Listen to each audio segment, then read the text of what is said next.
Setyembre NG 2013. Sa makahiwalay na lugar sa matarik na dalistis ng Benguet at sa liblib na kagubatan ng Rizal, dalawang bangkay na nasa matinding estado ng ang pagkabulok ang natakpuan sa loop ng malamig na lupa.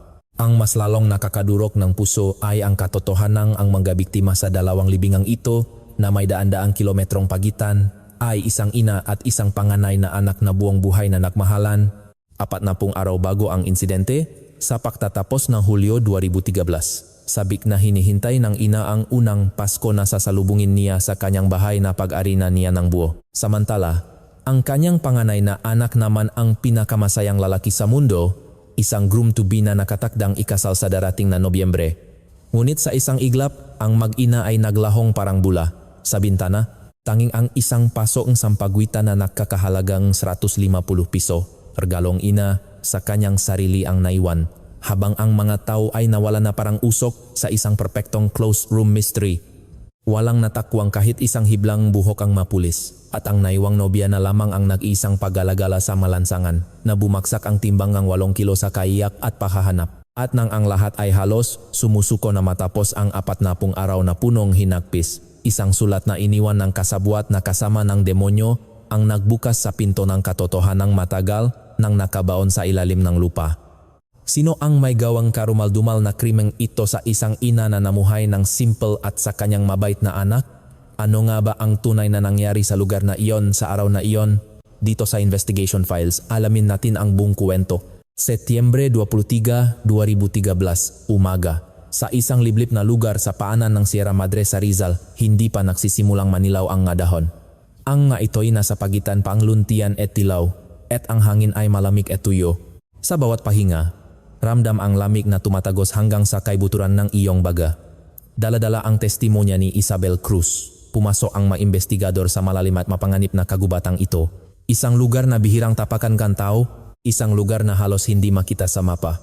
Ang katotohanan ng may isang taong matagal nang nakaalam sa lihim na lugar na ito ay isa ng kasagutan sa kanilang nga tanong. Ang itinurong lugar ay nasa isang dalisdis, halos 200 metro ang layo mula sa hiking trail. Sinundan ng nga investigador ang direksyong itinuro ni Isabel, hinahawi ang makakapal na halaman at sanga. Ang matuyong dahon ay lumalangit-ngit sa bawat tapak. Ang magagaspang na sanga ay humahaplos sa kanilang mabraso, ngunit walang sinuman ang umiimik. Tanging ang tunok mula sa kanilang radyo ang maririnig at mabilis din itong nilalamon ng katahimikan ng malawak na gubat. Isang mabigat na katahimikan, isang matinding tensyon. Ngunit may isang bagay na nagpatigil sa kanilang paglalakad, kakaiba ang lupa. Ang kulay nito ay bahagyang naiba sa paligid at may mga bato na halatang sadyang ipinagpatong-patong. Isang pagkakayos na imposibleng likha ng kalikasan. Malinaw ang bakas na may isang taong sadyang naktakip dito. Isa sa mga investigador ang lumuhot at dinampot ang isang bato. Magaan itong nabuhat, mga batong inilipat ng kamay ng tao. Isang toreng ang bato na itinayo para sa isang karumal-dumal na layunin. Nang alisin nila ang mga bato, isang masangsang na amoy ang sumingaw.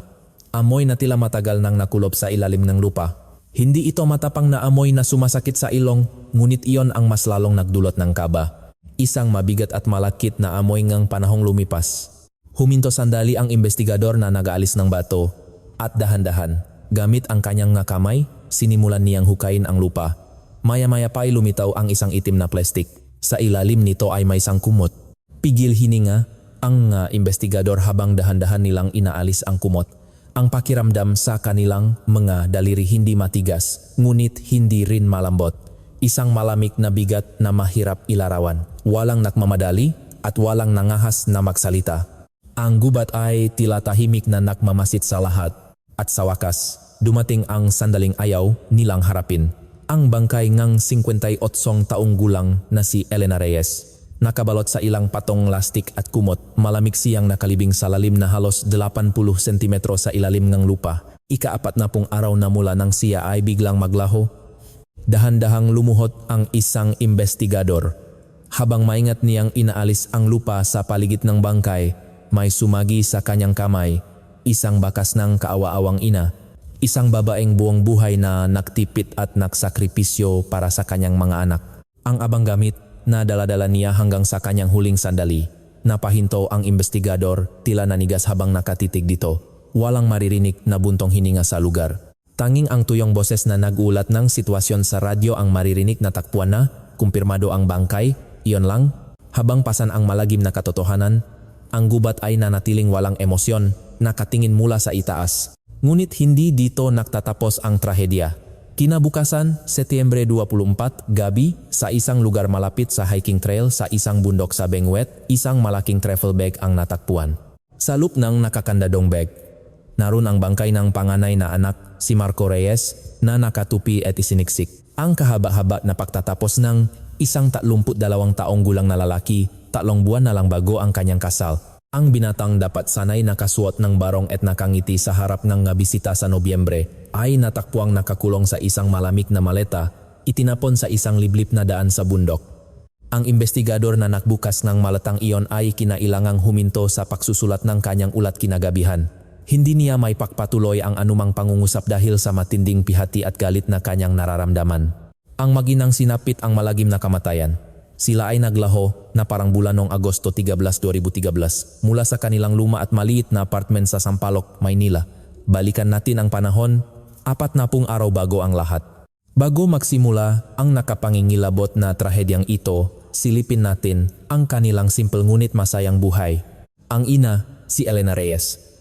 Siya ay isang matatak na babae na mag-isang pinalaki ang 2 anak sa Sampaloc. Noong kabataan niya, nagtrabaho siya araw at gabi sa isang pabrika upang makaipon ng sapat na pera para makabili ng isang maliit na bahay. Halos mabali na ang kanyang likod, ngunit buwan-buwan ay hindi siya pumalyang makbayad ng amortization. Ang salitang luho ay wala sa kanyang bokabularyo. Hindi siya nakaaksay ng kahit isang butil ng kanin at ang malumang gamit ay ginagamit niya hanggang sa masira ng tuluyan. Ganito siya inaalala ng kanyang makapitbahay. Wala kang makikitang sentimo na sinayang niya. Pero hindi dahil sa kuripot siya, ganun lang talaga ang paraan niya ng pamumuhay. Buong buhay siyang nahirap. Sa simpleng salitang iyon, nakapalop ang buong buhay ng pagsisikap ni Elena. Hindi siya nangangarap ng marangyang buhay. Ang tanging hiling niya ay isang payapang araw kung saan magigising siya sa isang maliit na bahay na pinahirapan niya, isang bahay na wala ng utang. Ang tanging pinangarap niya sa buong buhay niya ay isa lang. Ang masalubong ang unang Pasko sa sarili niyang bahay na pag-ari na niya ng lubusan. Huling linggo ng Hulyo 2013. Sa wakas, nabayaran na niya ang huling balanseng 43,000 sa kanyang housing loan. Sa bangko, tinanggap ni Elena ang bagong dokumento at tinitigan ito ng matagal. Hinaplos ng kanyang magaspang na daliri ang numerong 0 sa kolum ng balanse.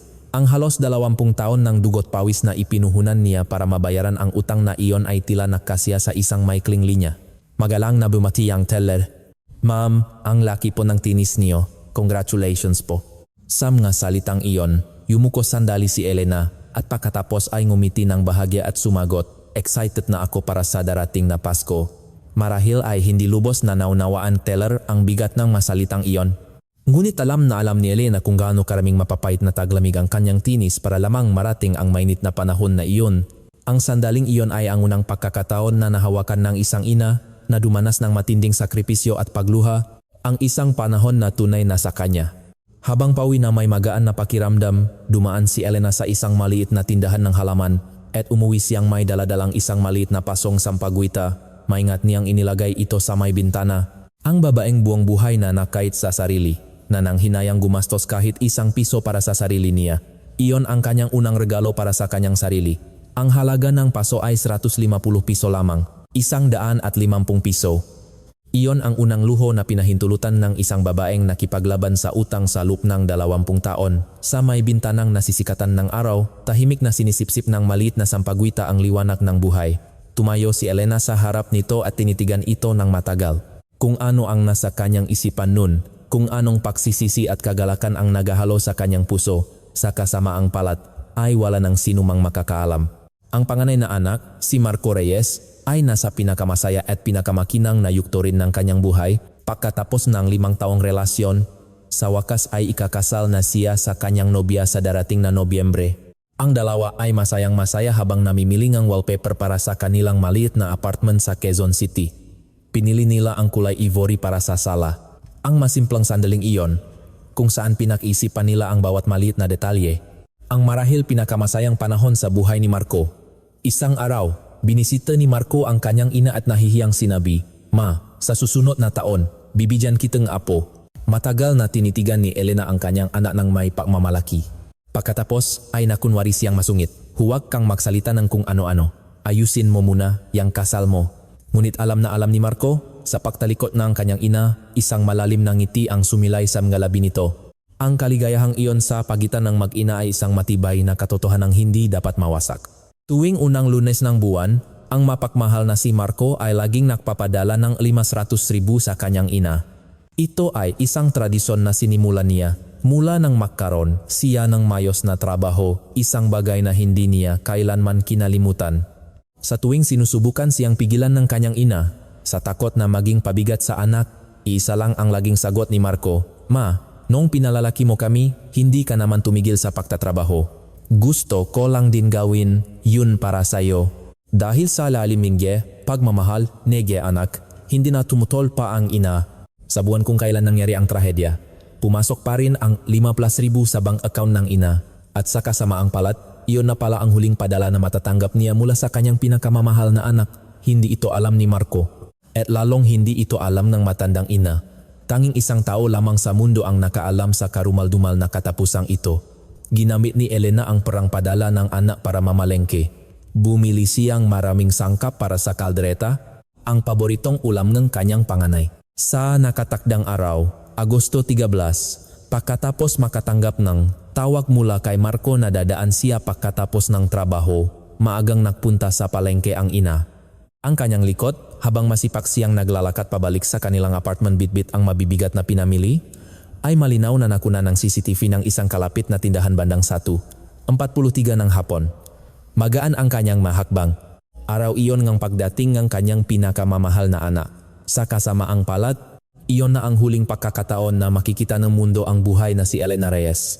Sa kanyang simpleng kusina, sa isang estante, may isang boteng Zonrox. Karaniwan itong ginagamit sa paglilinis ng banyo at may kalahati pang laman.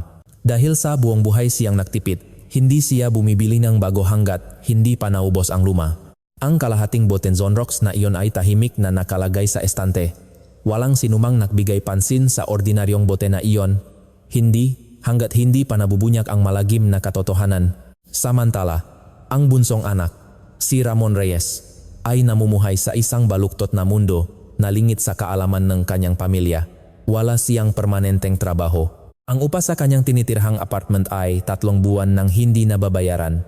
At ang utang niya sa sugal mula sa mga loan shark ay umabot na sa halos 3 milyong piso.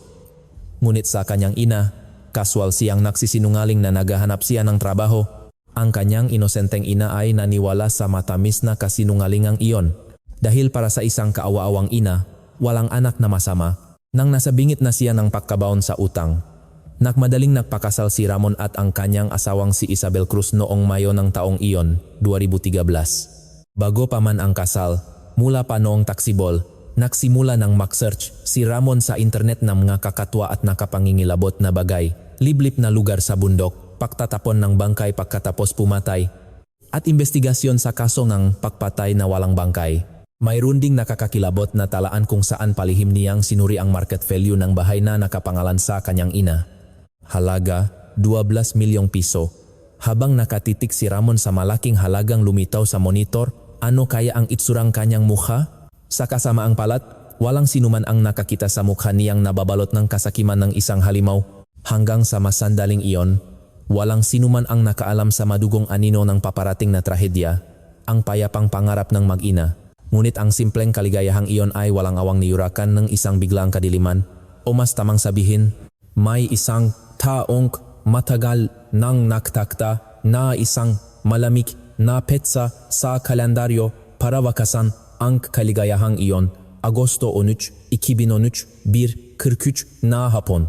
Umuwi si Elena Reyes. Bitbit ang pinamili, umakyat siya sa hagdan at binuksan ang pinto ng kanilang apartment sa 3rd floor. Inilagay niya isa-isa sa ref ang sangkap para sa kaldereta at hinintay ang pagdating ng kanyang anak. Sa kasamaang palad, iyon na ang huling sandali na nakita siyang mundo. Sa parehong araw, 6:30 gabi, umuwi na rin mula sa trabaho ang panganay na anak, si Marco. Nagmamadali niyang inayos ang kanyang gamit at sinabi sa isang kasamahan, "Dadaan ako sa bahay ni nanay. tumango ang kasamahan at kumawi. Iyon na ang huling alaala niya kay Marco na buhay. At si Marco ay nagtungo sa bahay ng kanyang ina kung saan naghihintay ang mainit na kaldreta, ngunit hindi na siya kailanman nakabalik. Kinabukasan, nag-report ang kapatid na si Ramon. Hindi po makontak si nanay at si kuya mula pagkagabi. Hindi sinasagot ang tawag at wala sila sa bahay. Nanginginig ang kanyang boses. Nang buksan ng mapulis ang pinto ng apartment, isang matapang na amoy ng Zonrox ang sumalubong sa kanila. Ang banyo ay kumikinang sa kalinisan at sa sahig ng kusina ay may mga bakas pang sabon. Halatang may isang taong desperadong naglinis ng buong bahay. Nagtanong ang isang pulis, "Ganito po, ba talaga kalinis ang bahay na to?" Sandaling natigilan si Ramon, pagkatapos ay kalmadong sumagot, "Sadyang malinis lang po talaga si nanay." Hindi mali ang kanyang sagot. Buong buhay ngang naglinis ang kanyang ina. Ang hindi lang nila alam nun ay kung kaninong kamay ang may gawa ang kakaibang kalinisang iyon. Sinuri ang buong bahay, ang pitakang ina, ang cellphone na nakacharge, ang nga damit at sapatos lahat ay nasa tamang lugar, tila naghihintay sa kanilang may-ari. Nang buksan ang ref, naron pa rin ang masangkap para sa kaldereta. Ang karneng binili para sa panganay na anak ay hindi man lang nagalaw, malamig na sa loop, sa may pinto. Naron ang sinalas sa bahay ni Marco. Ang posibilidad na umalis sila ng kusa ay halos impossible. Hinaluhog ng gapulis ang buong sampalok at mga kalapit na ilok, ngunit kahit isang hiblangang buhok ay wala silang natakpuan. Isang perpektong paglalaho, walang anumang bakas. Ilang araw ang lumipas, humarap si Ramon sa mga kamera ng isang local news station.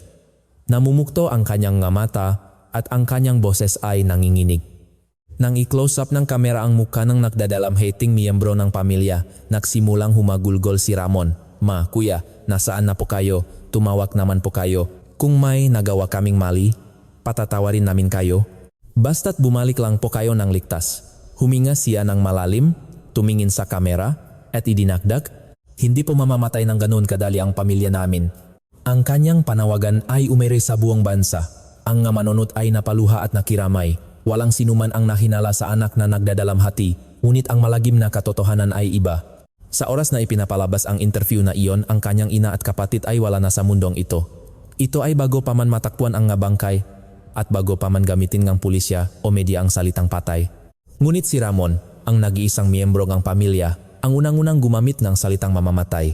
Ang nakakakilabot na pagkakaibang iyon ay tahimik na naitala sa mga police records na hindi pa napapansin ni Numan. Sa panahong iyon, si Ramon ang pinaka-kooperatibo sa investigasyon ng pulisya. Sinamahan niya ang investigador sa bawat sulok ng bahay at sinagot ang bawat matatalim na tanong ng walang pag-alinlangan. Sa kasagsagan pang ang paghahanap, naupo siya sa tabi ng isang pagod na investigador at kalmadong kumain ng pansit na inorder nila. Inalok pa niya ito, "Sir, gusto niyo po?" Maging ang nga veteranong pulis ay natulala sa kanyang nakapangingilabot na kahinahunan. Higit sa lahat, ang alibi ni Ramon ay tila walang butas. Nung hapon ng Agosto 13, kasama ko po ang kaibigan kong si Imo sa isang convenience store malapit sa Bustilos mula 2 p.m. hanggang 5 p.m. Siguradong nakunan po kaming CCTV. At tunga sa video, makikita si Ramon at ang kanyang kasama na pumasok sa lugar bandang 2:17 ng hapon. Dahil sa tila perpektong halibi na ito, pansamantalang inalis NG mga investigador si Ramon sa listahan NG mga suspek. Ngunit sa isang sulok ng makapal na police file, may isang maliit ngunit nakamamatay na detalye na nakatago. 1:43 ng hapon at 2:17 ng hapon. Mayroong patlang sa pagitan ng oras ng pag-uwi ng ina at ng pagsisimula ng alibi ni Ramon. Ang biyahe mula sa bahay, NG na papunta sa convenience store sa Bustillos ay abutin NG 18 minuto, 34 na minuto at ang 18 minutong biyahe. Walang anumang tala na nagpapaliwanag sa malamig na patlang na ito sa oras. Ngunit nakapagtataka, walang sinuman ang nag-isip na ang maikling puwang na iyon ay kritikal. May isa pang piraso ng ebidensya na nakaligtaan. Ang credit card statement ni Ramon, Agosto 13, 3:22 hapon. Isang transaksyon sa isang supermarket na 4 na minuto lang ang layo mula sa bahay ng ina, kung saan bumili siya ng 10 bot ng Zonrox at isang malaking bot ng detergent. Sa buong investigasyon, iginit ni Ramon na hindi siya pumunta sa bahay ng ina sa araw na iyon.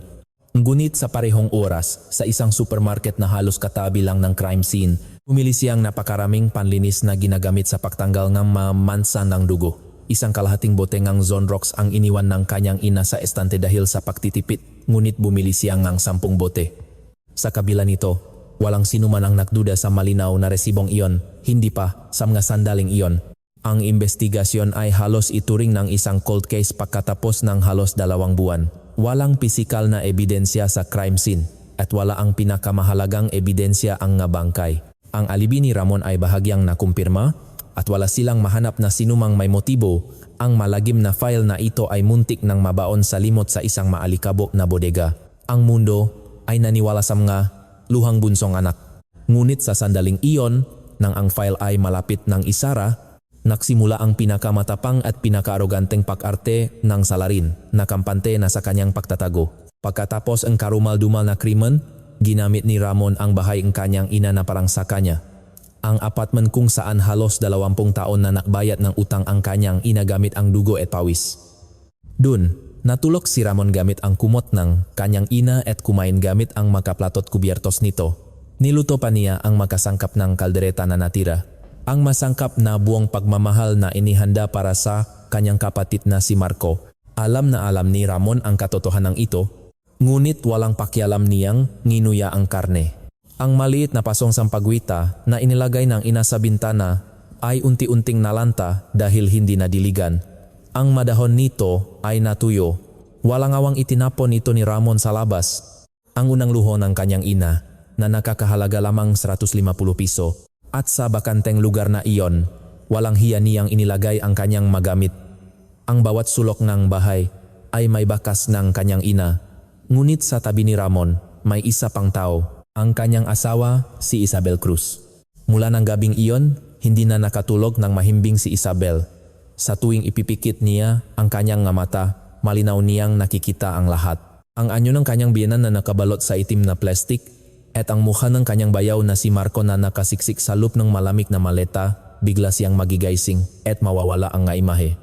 Ngunit sa muling pagpikit, babalik ang nga ito. Hindi ito panaginip. Dahil para managinip, kailangan mo munang makatulog ng mahimbing. Hindi makatulog si Isabel, kaya hindi iyon mga halusinasyon. Ito ay isang matinding konsensya na walang pangalan na sumusugod sa kanya sa tuwing ipipikit niya ang kanyang mamata. Maging sa pagkain, bigla siyang natitigilan. Ang kalderong kanyang biyenan, ang kalderong buong buhay niyang iningatan. Sa loop nito, isang sabaw ang kumukulo. Susubo na sana si Isabel ng pagkain nang bigla siyang huminto. Tinitigan niya ang kanyang nangingini na kamay at nanatiling tulala. Sa tabi niya, malamig na nagsalita si Ramon. Anong problema mo? Kumain ka na? Pilit na kinuha ni Isabel ang sandok. Naglagay siya ng sabaw sa kanyang mangkok at kinuha ang kutsara. Ngunit kahit isang subo ay hindi niya mailunok. Ngunit si Ramon ay ibang-iba. Normal siyang gumigising sa umaga, kumakain ng marami at mahimbing na natutulog sa gabi. Ang kanyang araw-araw na buhay ay walang ipinagkaiba sa isang ordinaryong tao. Ninakaw pa niya ang passbook at selyong kanyang ina at winidraw ang lahat ng natitirang pera sa mga savings account nito. Ang perang nakuha niya ay ginamit pambayad sa bahagi ng kanyang utang sa sugal. Sa loop ng 40 araw mula nang i-report niya ang pagkawala, 3 beses siyang nak-withdraw na may kabuwang halaga na 557,000. Nang tanungin ng mapulis, kaswal siyang sumagot, savings po yan ni nanay para sa gastusin niya. Inayos ko lang po. Isinulat ng investigador ang kasinungalingang iyon at hindi na nagtanong pa. Sa loop ng panahong iyon, 2 beses pang humarap si Ramon sa mga kamera, nagpapanggap na hinahanap ang kanyang ina. Sa bawat pagkakataon, humahagulgol siya. Ang mga manunod mula sa buong bansa ay nakiwan ng mga komento ng pakikiramay. Ang matawa sa TV station ay puno nga mensahe nga suporta para sa kaawa-awang bunsong anak. Tinanggap ni Ramon ang lahat ng simpatya at yumuko. Miss na miss ko na ang boses ni nanay. Ma, tumawa ka na po. Isang perpektong pag-arte. Kapag namatay na ang pulang ilaw ng kamera, umuwi si Ramon. Gamit ang maruruming kamay na nagtapon sa mga bangkay, binubuksan niya ang pinto ng bahay ng kanyang ina at humihiga sa kama nito. Na parabang walang nangyari. Napakatahimik. At si Isabel ay nasa tabi niya. Pinapanot ang lahat. Gabi iyon pagkatapos ng kanyang ikalawang interview sa TV. Matapos makatulog ni Ramon, mag-isang naupo si Isabel sa madilim na sala. Sa kadiliman, nakatitig lang siya sa bintana. Ang lumang kalendaryo ngang ina na nakasabit sa dingding ay nakatigil pa rin sa buwan ng Agosto. hindi ito inilipat ni Ramon. Matagal na tinitigan ni Isabel ang kalendaryo, Agosto at Agosto 13. Ang patsang may bahit ng dugo ay tila nagniningning sa kadiliman. Magdamak siyang gising. Kinaumagahan, nang marinig niya ang pakbangon ni Ramon, tahimik siyang tumayo at nagpunta sa kusina. Naksaing siya, pinuno niya ang mangkok ni Ramon, walang naksalita. Maging si Ramon ay tikom ang bibig. Makaharap silang naupo sa hapakainan ng namayapang ina, kumakain gamit ang kubyertos nito. Itinaas ni Isabel ang kanyang kutsara, ngunit ibinaba rin ito. Itinaas muli at ibinaba muli. Tuminjin sa ibang direksyon si Ramon, patuloy lang sa panyuya. Sa umagang iyon, sa unang pakakataon, nakpasya si Isabel. Hindi na niya kayang mabuhay ng ganito, ngunit hindi niya ito masabi ng direkta. Paminsan-minsan, tahimik at malamig siyang binabalaan ni Ramon. Ayos lang yan, walang nakakaalam. Hanggat tikom ang bibig natin, tapos na ang lahat. Sa tuwing naririnig niya ang nakapangingilabot na bulong na iyon, hindi makasagot si Isabel. Hindi siya makatango, hindi rin makailing. Iniwas na lang niya ang kanyang tingin sa labas ng bintana, sa sahig o sa kalendaryo ng ina na nakatigil sa Agosto. Ngunit hindi ito isang trahedya na matatapos lang dahil sa kanilang pananahimik. Sa tuwing ipipikit niya ang kanyang mamata, isang buhay na impyerno ang nagsisimula, isang walang katapusang parusa. Lumipas ang isang araw, 10 araw, 20 araw, ngunit ang bigat sa kanyang dibdib ay hindi nawala. Ganun naktis si Isabel sa loob ng 40 araw na nag-isa. Sa mga sandaling iyon, sa isang liblib na bundok sa Rizal, ang kaawa-awang si Elena Reyes ay nakabalot sa plastik at kumot na kalibing sa kadiliman. 80 sentimetro sa ilalim ng lupa kung saan hindi tumatagos ang liwanag. At sa isang maputik na hiking trail sa Benguet, ang panganay na si Marco ay nakasiksik na parang basura sa isang malamig na maleta, iniwang mag-isa. Iyon ang huling hantungan kung saan sila dinalangang malupit na kamay ni Ramon, isang lugar na dati nilang pinuntahan bilang pamilya para magpiknik at magsaya. Ngunit ang distansya sa pagitan ng dalawang libingan ay daan-daang kilometro. Ang katotohanan ang mag-inang ito ay buong buhay na nakmahalan at umasa sa isa't isa. 2 taon na lang ang nakaalam nito sa mundo, si Ramon at si Isabel. Gabi-gabi, mahimbing na natutulog si Ramon. Samantala, si Isabel ay nananatiling gising. At sa wakas, sumapit ang ika-40 araw. Kalmadong nakahanda si Ramon para sa kanyang ikatlong TV interview. Tinitignan niya ang sarili sa salamin. Sinisigurong sapat ang pamumukto ng kanyang nga mata at tamang-tama ang panginginig ng kanyang boses. Tahimik na pinapanot ni Isabel ang nakakakilabot na tanawing ito mula sa likuran. Ang paraan ngang pakahanda ni Ramon sa kanyang nga mata sa salamin. Ang likot ng isang demonyo na masusing inihahanda ang mapekeng luha na ipapakita sa publiko. Ang kalendaryo sa dingding ay nakatigil pa rin sa Agosto. Tahimik na tumayo si Isabel. Nilampasan niya si Ramon at naglakad papunta sa pinto.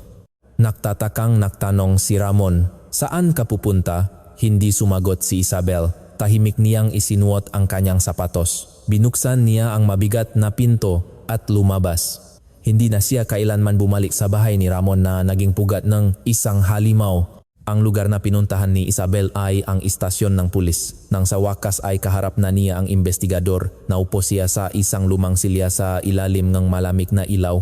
Mayos niyang ipinatong ang kanyang makamay sa kanyang matuhot. Isang mahabang katahimikan ang namayani. Hindi siya pinilit ng investigador na magsalita.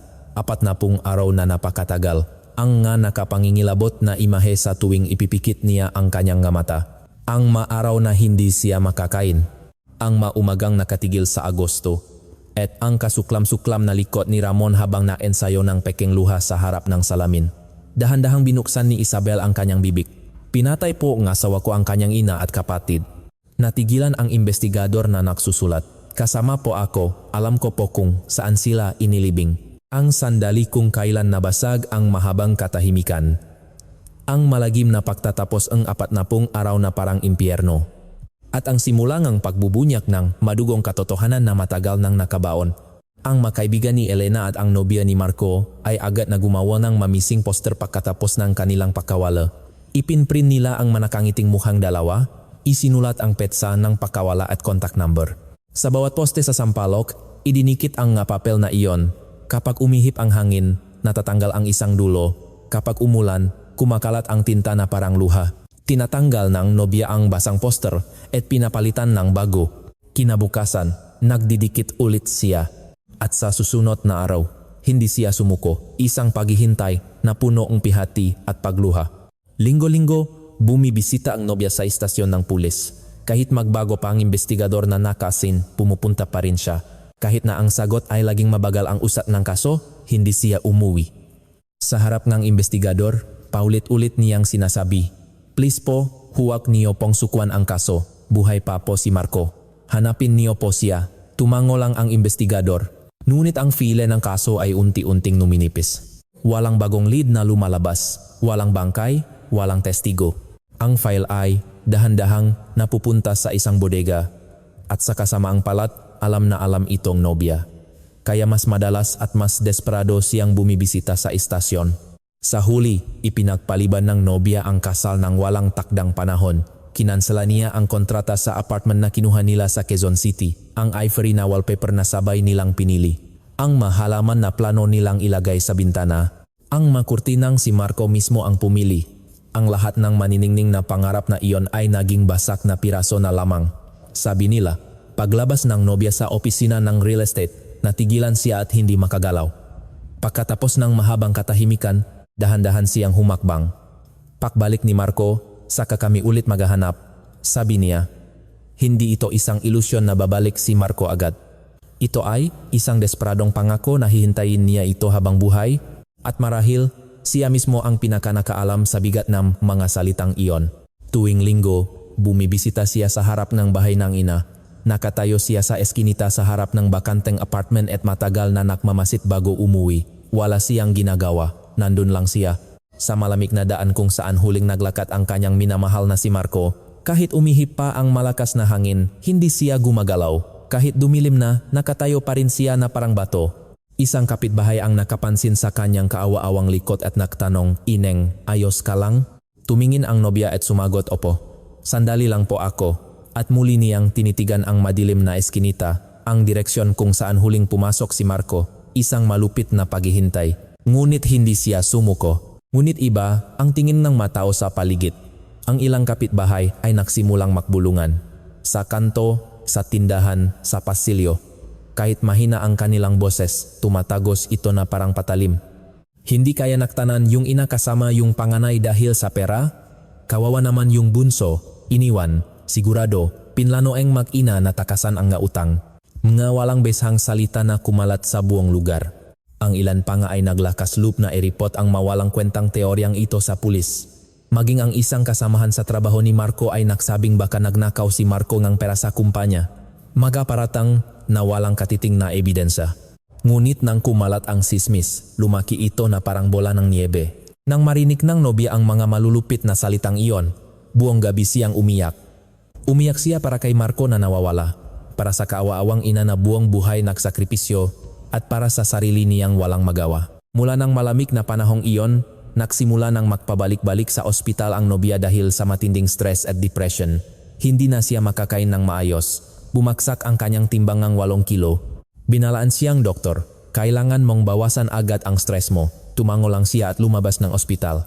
At sa susunod na linggo, naroon na naman siya sa malamig na eskinita sa harap ng bahay ng ina. Isang pagkamis na parang tinatapyas ang iyong kaluluwa. Ngunit ang pagbisita niya sa istasyon ng pulis ay hindi niya itinigil. Sa kasamaang palat, isa-isang pinuputol ng makaibigan ng ina ang kanilang ugnayan. Ayaw daw nilang masangkot sa gulo. Ang mahalaman sa pasilyo na inaalagaan ng ina na parang sariling anak wala nang nagdidilik. Ang maberdeng dahon ay nanilaw. Ang masanga ay nabali. Isa-isa silang namatay. Ang mainit na pagbatingi na sa mga kapitbahay. Ang mga masasayang kwentuhan sa pasilyo, lahat ay naglaho. Ang harap ng apartment ay naging tahimik na parang patay. Ganoong kabilis lumipas ang malupit na panahon. Nag-iisa, hinaluhok ng nobya ang ma-online forum para sa manawawalang tao. Nagpost siya nga ginawa niyang digital card sa social media. Ang nalarawan ng dalawa, ang petsang pakawala at ang contact number. Buwan-buwan hindi siya pumalya. Nakiwan siya ng mga desperadong komento at walang sawang pinipindot ang share button. Kung may impormasyon po kayo sa kanila, pakitawagan po kami. Kahit maliit na detalye lang po. Ang mga komento ay puro, "Stay strong po. ngunit walang konkretong impormasyon. Ang mapos niya ay natatabunan ng magabago pagkatapos ng ilang araw.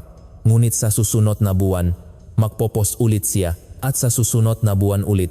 Tuwing Agosto 13, nakatayo siyang mag-isa sa eskinita sa harap ng bahay ng ina. Dahan-dahan, niyang nilalakad ang daan kung saan huling naglakad si Marco. Bawat hakbang na parabang sinusundan, niya ang bakas na iniwan ni Marco. At mag-isa siyang bumubulong, may nangyari dito sa daan na to. Kailangan kong malaman. Ito ay isang masakit na pag-amin na ibinahagi niya kalaunan. Ang taong nakarinig nito ay hindi nakapagsalita dahil sa matinding kalungkutan. Ganun lumipas ang 40 araw na punong pagluha. Lumipas ang taksibol at dumating ang malupit na tag-init. At pagkatapos, dumating ang malamig na taglagas ang panahong katumbas ng Pasko na pinakahihintay ng ina, ngunit hindi na niya ito nakita. Sa isang madilim na hukay sa Rizal, nag-iisa niyang sinalubong ang malungkot na panahong iyon.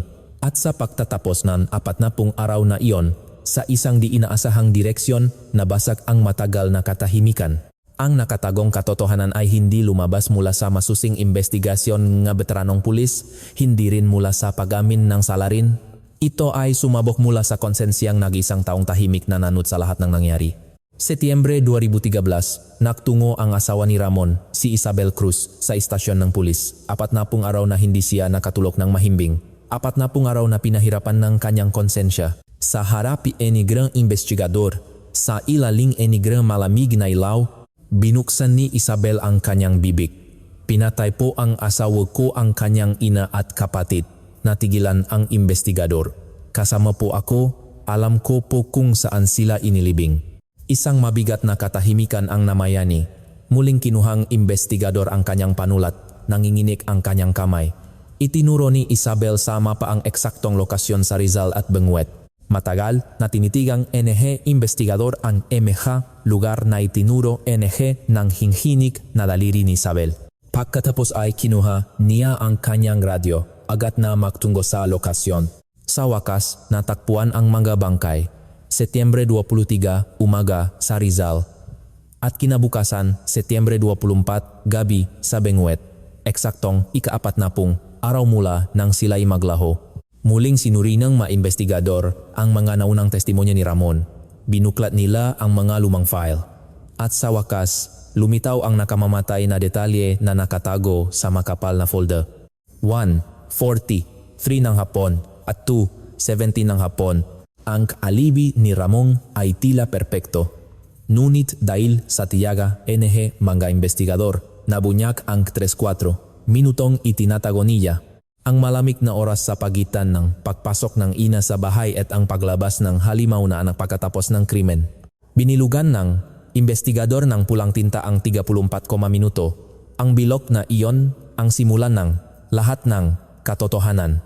Muli nilang tiningnan ang credit card statement ni Ramon. Agosto 13, 3:22 ng hapon. Supermarket na 4 na minuto lang ang layo sa bahay. 10 bote ng Zonrox. Ang nagbayad, si Ramon Reyes. Iginiit niyang hindi siya pumunta sa bahay ng ina. Ngunit ang resibo ay nagpapatunay na nasa malapit lang siya. Bumibili ng mapanlinis. Ang dalawang pahayag ay hindi maaring maging parehong totoo. Ang kanyang ikalawang kasinungalingan ay gumuho. Muling sinuri ng mga investigador ang banyo na ina. Sa unang tingin, napakalinis. Ngunit hindi sila sumuko. Gamit ang cotton swab, masusi nilang kinuha ang sampel mula sa isang maliit na siwang sa pagitan ng gatiles sa likod ng inidoro. Isang lugar na mahirap abutin ng kamay o kahit ng Zonrox. Ipinadala nila ang sample sa crime lab. Ang resulta, 99.49% tugma sa DNA ni Elena Reyes. Ang isang patak ng dugo na hindi natanggal ng 10 boteng Zonrox. Sa kasamaang palad, sa banyong buong buhay niyang nilinis at iningatan, doon natagpuan ang kanyang huling bakas. Hindi nagtagal, nakuha mula sa computer ni Ramon ang mga nakakakilabot na search history. 5 buwan ng pagpaplano ng isang demonyo. Paano humanap ng liblib na lugar sa bundok? Paano itago ang bangkay? Kondisyon para maging soloher. At sa wakas, ang kanyang sinabi sa TV interview ay muling binalikan. Hindi po mamamatay ng ganun kadali ang pamilya namin. Sa panahong wala pang bangkay at wala pang kumpirmasyon ng kamatayan, siya lang ang naglakas loob na gamitin ang salitang mamamatay. Isang bagay na tanging ang salarin lamang na nakaalam ngang katapusan ang kayang sabihin. Nang sumikip na ang investigasyon, nagsimulang mataranta si Ramon. Kumuha siya ng abogado at sinimulang baguhin ang kanyang testimonya. Asawa ko po ang may pakana ng lahat. Inutusan niya lang po ako. Malamig na nagtanong ang investigador. Ang search history sa computer mo ay nagsimula noong Marso 2013. Kailan kayo ikinasal ng asawa mo? Natigilan si Ramon. Mayo 2013, hindi ba? Bago mo pa man siya lubusang makilala, nagpaplano ka na. Ang huling kasinungalingan ay nawasak. Sa sandaling iyon, ang huling bakas ng pagiging tao sa mukha ni Ramon ay naglaho. Sabi ngang isang investigador, sa unang pagkakataon, nakita ko ang mukha ng isang halimaw, hindi ngang isang tao. Pinagsama-sama ng nga investigador ang lahat ng ebidensya at binuo ang timeline ng krimen noong Agosto 13. 1:43 PM, umuwi si Elena na may dalang pinamili para sa kaldreta. 1:50,2:00 PM, pumasok si Ramon. Walang pag-alinlangan siyang pinapasok ng ina at nangyari ang krimen. Ang pangarap ng ina na salubungin ang Pasko na walang utang ay nawasak. Wala pang isang buwan mula nang bilhin niya ang 150 pisong sampagwita. Alam ni Ramon na darating ang kanyang kapatid. Dahil mapakmahal si Marco, siguradong bibisitahin niya ang ina pagkatapos magpadala ng pera. 6:30 PM, dumating si Marco. At dun, sa halip na ang kanyang ina, ang kapatid na may bahit ng dugo ang kanyang naabutan. Hindi na siya nakalabas ng buhay. Ang motibo ni Ramon, ang 12 milyong pisong halagang bahay at ang lahat ng ari-arian ng ina para mabayaran ang kanyang 3 milyong pisong utang sa sugal. Pagkatapos ng krimen, nagpunta siya sa supermarket para bumili ng panlinis. Bumalik siya at nilinis ang lahat ng bakas ng dugo. Ngunit isang patak ang naiwan. Gamit ang sasakyan ng kapatid, isinakay niya ang mabangkay kasama ang asawang si Isabel. Nagmaneho sila papunta sa Rizal at Benguet. Sa daan, huminto pa sila sa Pampanga para kumain ng sisig. Ang resibo ng pagkain na naiwan sa sasakyan ang magiging isa sa mga ebidensya laban sa kanya. Pagkauwi, sinira niya ang memory card ng dashcam. Ngunit hindi niya. Nabura ang system lock ng sasakyan na naktala ng kabuuang distansyang tinakbo nito. Ang distansya ay eksaktong tumugma sa ruta, Maynila Rizal Benguet, Maynila. Sa korte, igini ni Ramon na si Isabel ang may sala, ngunit ipinakita ngang piskal ang ebidensya. Ang search history na nagsimula bago pa man sila ikasal. At binasa ngang piskal ang kanyang sinabi sa TV, hindi po mamamatay ng ganun kadali ang pamilya namin. Sa isang sulok ng korte, humagulgol ang nobya ni Marco. Disyembre 18, 2013 sa korte. Hinatulan si Ramon Reyes ng parusang kamatayan. Ngunit noong Abril 11, 2014 sa Court of Appeals, ibinaba ang kanyang sentensya sa habambuhay na pakabilanggo. Ang dahilan, nagpakamatay ang kanyang asawang si Isabel habang nasa prosesong investigasyon, nag-iwan ng sulat na nagsasabing pinilit lamang siya ni Ramon. May ilang kamag-anak din na humingi ng awa at sinabing nagpakita ng pagsisisi si Ramon. Noong Hulyo 10, 2014, kinumpirma ng Korte Suprema ang hatol na habambuhay na pagkabilanggo. Si Isabel na siyang nagbunyangang katotohanan ay hindi napigilan ang krimen. Sumama siya sa paglilibing, ngunit pinili niya ang konsensya sa huli. Kung hindi siya nagsalita, marahil ay hindi na natakpuan ang ngabangkay. Nang mabalitaan ng nobya na natakpuan na ang ngabangkay, natulala siya habang hawak ang telepono. Pagkatapos ay nagpunta siya sa punerarya. Sa harap ng malamig na kabaong ni Marco, ang lalaking minahal niyang 5 taon, dahan-dahan siyang nagsalita. Alam ko na ang lahat, nahirapan ka no, magpahinga ka na, iyon lang. Sa 2 maikling pangungusap na iyon, nakapalop ang lahat ng sakit ng 40 araw na paghihintay. Sa wakas, naihatid sa huling hantungan ang mag-inang si Elena at Marco. Sa libing, isang puting bulaklak ang inialay ngang nobya sa kabaong ni Marco. Ang paso ng sampagwita na itinapon ni Ramon. Pagkatapos ng libing, nakdala ang nobya ng isang bagong paso ng sampagwita na nakakahalaga rin ng 150 piso sa puntot ni Elena. Ang parehong bulaklak na binilingang ina para sa kanyang sarili, maingat niya itong inilagay at matagal na naupos sa tabing puntot. Walang nakaalam kung ano ang kanyang ibinulong. Ngunit sabing isang nakakita sa kanya, ang kanyang likod habang papalayo ay matagal kong maalala. Para siyang isang taong sa wakas ay naibsan ng isang napakabigat na pasanin. Ang dilaw na bulaklak sa puntot ni Elena ay matatak na hinarap ang hangin at ulan sa panahong iyon, ang panahong pinakahihintay nga ina. Pagkatapos niyang pumanaw, sa ilalim ng malamig na lapida, sa wakas ay nasilayan niya ang kanyang panahon. Huliman, dumating pa rin ang Pasko para kay Elena. Ang karumal-dumal na krimang ito ay nag-iwan ng isang mabigat na tanong. Paano kung ang pamilyang inaasahan mong magiging iyong kanlungan ay siya palang magiging iyong pinakamatinding kaaway? Ang tanging pagkakamali ni Elena ay ang magtiwala sa sarili niyang anak. Nawai magkaroon ng kapayapaan ang kaluluwa ng mag-inang Elena at Marco. Si Ramon, ang salarin, ay nabubuhay pa rin sa loop ng kulungan. Ang mga maniningning na araw at Pasko na hindi na kailanman mararanasan ng kanyang ina at kapatid ay magiging isang walang hanggang kadiliman para sa kanya sa isang seldang hindi sinisikatan ng araw. Naway ang pagbabahagi ng kwentong ito ay magsilbing paalala at magbigay ng kaunting alib sa mga naulila. Salamat sa inyong pakikinig.